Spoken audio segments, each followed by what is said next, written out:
दोस्तों, सोचो एक लम्हा। आदमी जो क्रिकेट के मैदान में पाकिस्तान को वर्ल्ड कप जिता चुका था, वही आदमी लाखों लोगों के दिल जीतकर प्राइम मिनिस्टर बन जाता है। लोगों के चेहरों पर उम्मीद की चमक, तब्दीली का नारा। फिर कुछ साल बाद वही लीडर जेल की चार दीवारों में, केसेस, कंट्रोवर्सीज और एक डिवाइडेड नेशन। क्या एक लीडर की सच्चाई उसकी ताकत होती है या उसकी सबसे बड़ी कमजोरी? आज हम किसी स्पेसिफिक पॉलिटिकल साइड की तरफ नहीं जा रहे, सिर्फ एक कहानी सुनाने जा रहे हैं। पावर का खेल, प्रिंसिपल्स का संघर्ष और उस अंजाम जो हर लीडर को आखिर में मिलता है। ये हैं एक लीडर की सबसे बड़ी गलतियां। चलिए शुरू करते हैं। जिंदगी एक चेस बोर्ड है दोस्तों, और लीडर उसका किंग।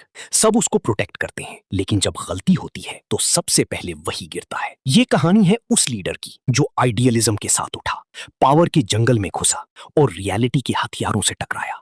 हम इमरान खान को सिर्फ एक की स्टडी के तौर पर ले रहे हैं, जैसे कोई नेटफ्लिक्स डॉक्यूमेंट्री। कोई जजमेंट नहीं, सिर्फ गहरी एनालिसिस, मैकियावेली और स्टोइक फिलोसोफर्स की आंखों से देखते हुए। पहले इमेजिन करो 1992 का world cup final, last ball, Imran Khan captain, Pakistan जीत गया। पूरा मुल्क जश्न मना रहा था।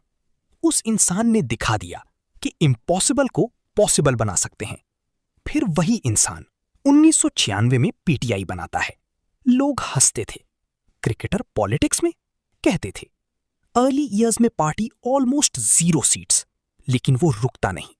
कैंसर हॉस्पिटल बना चुका था, एजुकेशन पे फोकस। लोगों को लगता था ये अलग है, करप्शन के खिलाफ आवाज उठाता है, जब बाकी लोग चुप रहते थे। 2011 आता है, लाहौर का मीनारे पाकिस्तान जलसा। लाखों लोग, आसमान में तारे भी शायद काउंट कर रहे थे। तब्दीली का tsunami, young generation, educated middle class, वो लोग जो पहले पॉलिटिक्स से दूर थे, सब आ गए। 2013 में खैबर पख्तूनख्वा में गवर्नमेंट। फिर 2018 पूरा सीन बदल जाता है, कोalition के साथ प्राइम मिनिस्टर। लोग कहते थे अब नया पाकिस्तान बनेगा, इंसाफ, education, health, anti corruption. Idealism की चमक थी हर स्पीच में। ये वो वक्त था जब उम्मीद सबसे ज्यादा थी। लीडर का विजन क्लियर था, लोगों का ट्रस्ट ब्लाइंड था। लेकिन पावर का मैदान ऐसा है जहां हर चीज टेस्ट होती है। क्या आइडियलिज्म इनफ होता है या पावर के लिए कुछ और चाहिए? निकोलो मैकियावेली, 16वीं सदी इटली का ये आदमी द प्रिंस लिखता है। वो कहता है it is better to be feared than loved. If he काफी है। लेकिन असल दुनिया अलायंसेस से चलती है, परसेप्शन से और रियलिटी से। मोरालिटी अलग चैप्टर है। की स्टडी में देखो, जब पावर मिला तो सिस्टम के अंदर कितने प्लेयर्स थे? Military establishment, opposition parties, coalition partners, foreign relations, economic pressures, हर तरफ से इक्वेशंस। मैकियावेली कहता लीडर को लायन भी होना चाहिए, फोर्स, और फॉक्स भी, कनिंग। सिर्फ शेर बन के नहीं चलता, परसेप्शन कंट्रोल करना पड़ता है। लोगों को लगना चाहिए कि तुम स्ट्रांग हो, इवन अगर अंदर से स्ट्रगल्स हो। अगर मैकियावेली इस सिचुएशन को देखता तो क्या कहता? शायद ये, तुमने सिस्टम को चैलेंज किया बिना उसको अपने तरफ करने के। अलायंसेस को मैनेज करना चाहिए था स्ट्रेटेजिकली, ना कि सिर्फ विजन के जोर पे। ये नहीं कहता कि कॉम्प्रोमाइज करो प्रिंसिपल्स पे, बल्कि समझना चाहिए कि पावर वैक्यूम में कौन फिल करेगा। लीडर ने जो भी किया, कुछ डिसीजंस में अलायंसेस टूटते देखे गए, नो कॉन्फिडेंस मोशन आया, फॉरेन पॉलिसी मूव्स ने रिएक्शंस पैदा किए। ये सब पावर डायनामिक्स की क्लासिक एग्जांपल्स हैं। रिटोरिकल क्वेश्चन, क्या पावर में रहने के लिए थोड़ा फ्लेक्सिबिलिटी जरूरी होता है या सिर्फ स्ट्रेट लाइन में चलना ही सही है? मैकियावेली कहते दुनिया आइडियल नहीं, प्रैक्टिकल है। जो इसको इग्नोर करता है वो खुद को एक्सपोज कर देता है। लेकिन ये सिर्फ बाहर की गेम नहीं, अंदर की लड़ाई भी है।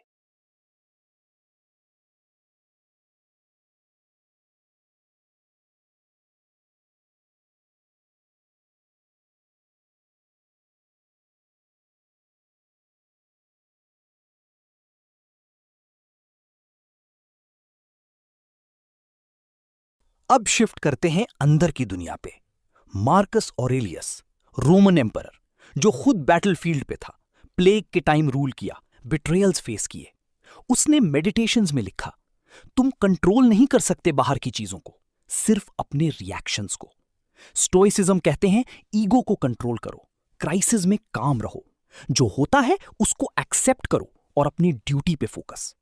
एपिक्टेटस कहता था it's not what happens to you but how you react to it that matters. Seneca, wealth power सब टेम्पररी है, ट्रू स्ट्रेंथ कैरेक्टर में है। केस स्टडी में देखो, जब क्राइसिस आए, arrests, protests, political storms, leader का रिस्पॉन्स कैसा था? पब्लिक में स्ट्रॉन्ग इमेज, रेजिस्टेंस, लेकिन अंदर से कितना इमोशनल टर्मोइल, कितनी फ्रस्ट्रेशन। अगर मार्कस ऑरेलियस होता तो क्या कहता? शायद, तुम अपने आप को विक्टिम मत बनाओ, हर ऑब्स्टिकल एक लेसन है, focus on what you can control, अपनी इंटेग्रिटी, अपनी डिसीजंस, अपनी इनर पीस। लीडर ने जो भी फेस किया उसमें एक बात क्लियर थी, पब्लिक सपोर्ट का बड़ा हिस्सा अब भी स्ट्रॉन्ग था, लेकिन सिस्टम्स के साथ टकराव ने इनर पीस को चैलेंज किया। स्टोइसिज्म कहता है रेजिस्टेंस जरूरी है, लेकिन ब्लाइंड नहीं, एक्सेप्टेंस ऑफ रियलिटी बिना अपने वैल्यूज को छोड़े। ये क्लैश बहुत पेनफुल होता है, आइडियलिस्ट लीडर को ये सबसे मुश्किल लगता है।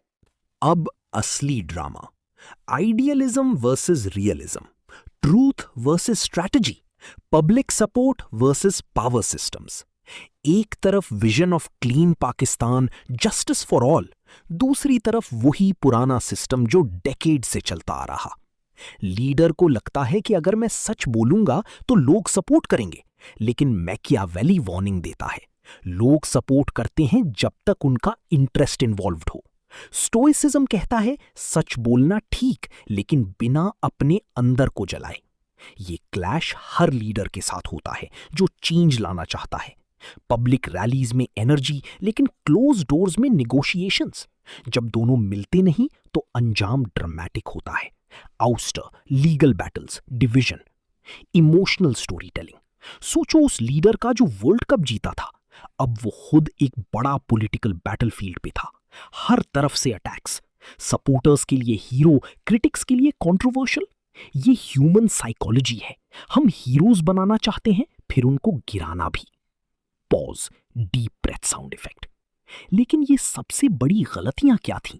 जनरल टर्म्स में देखते हैं। ये यूनिवर्सल है किसी भी लीडर के लिए, बिजनेस, पॉलिटिक्स, लाइफ। सिस्टम को अंडर एस्टिमेट करना। जब लीडर सोचता है कि मेरा विजन इतना स्ट्रांग है कि पुराना सिस्टम खुद बदल जाएगा, लेकिन सिस्टम पावरफुल होता है, उसके प्लेयर्स, रूल्स, इनविजिबल फोर्सेस। गलती यह होती है कि बिना प्रिपरेशन के डायरेक्ट चैलेंज, जज्बा स्ट्रैटेजी पर हावी हो जाना। पैशन बहुत जरूरी, लेकिन बिना कैलकुलेटेड मूव्स के वो इमोशनल डिसीजंस लीड करता है। अलायंसेस टूटते हैं, टाइमिंग मिस हो जाती है। परसेप्शन को इग्नोर करना। मैकियावेली कहता है अपीयरेंस मैटर करता है। लोग क्या सोचते हैं वो असल से ज्यादा इंपॉर्टेंट हो सकता है कभी कभी। इनर ट्रूथ के साथ आउटर नैरेटिव मैनेज करना पड़ता है। ईगो और ओवर कॉन्फिडेंस। सक्सेस के बाद लीडर सोचता है मैं इनविंसिबल हूं। स्टोइसिज्म वार्निंग, ह्यूमिलिटी रखो, हर चीज टेम्पररी। अलायंसेस और कोalitions को वीक मैनेज करना।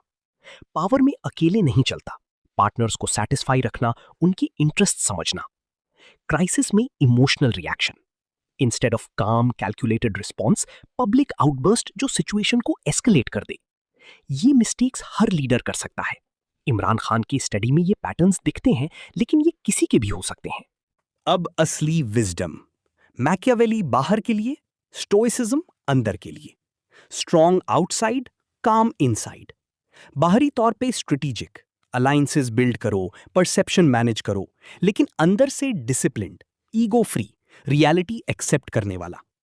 आइडियल लीडर वो है जो प्रिंसिपल्स को नहीं छोड़ता, लेकिन उनको डिलीवर करने के लिए प्रैक्टिकल टूल्स यूज करता है।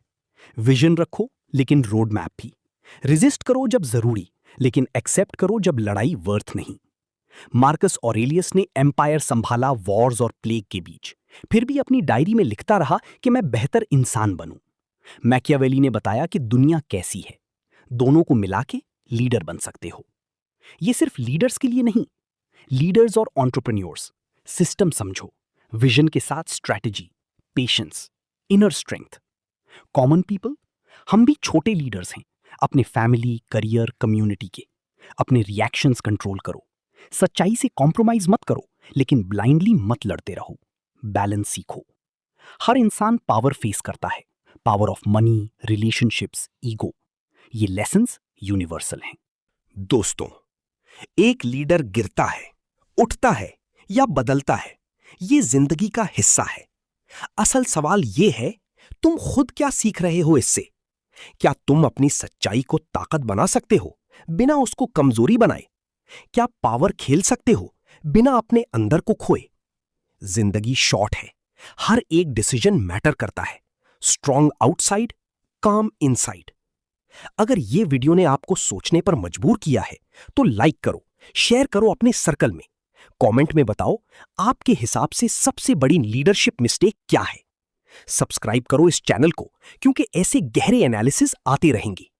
ये थी एक लीडर की कहानी, लेकिन असल में ये आपकी कहानी बन सकती है। Take care, stay wise.